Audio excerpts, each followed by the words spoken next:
Hello everyone, welcome back to another tutorial from sysadmin 102.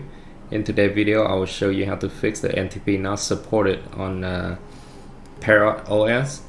So typically when you have operating system installed on your computer and the local time was wrong, a lot of it, instead of manually update the time, you can select the NTP scene and that will automatically update your time with the local time from any NTP servers.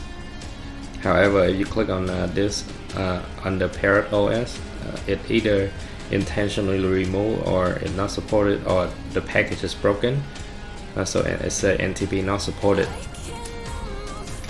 And my local time right now is actually 7:53 p.m. But as you see on the local time right here, it's 4:29, which is wrong.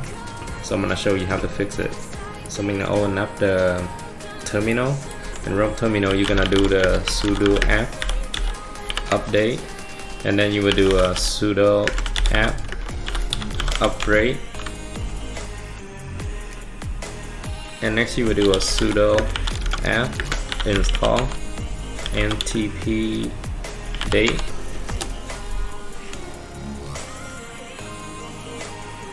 Alright, when you have NTP date installed, next thing we're gonna send it with the NTP server.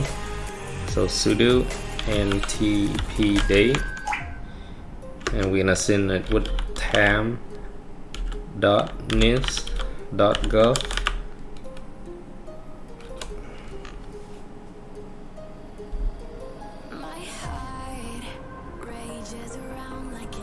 Alright, and it's actually successfully send the time. So all you have to do is click on the log, and now it's 7:55 p.m. local time. So that's how you fix the NTP not supported on Parrot OS. If you think the tutorial is helpful, don't forget to subscribe, like, and stay tuned for more tutorial. Thank you for watching, and I'll see you in the next video. Bye bye.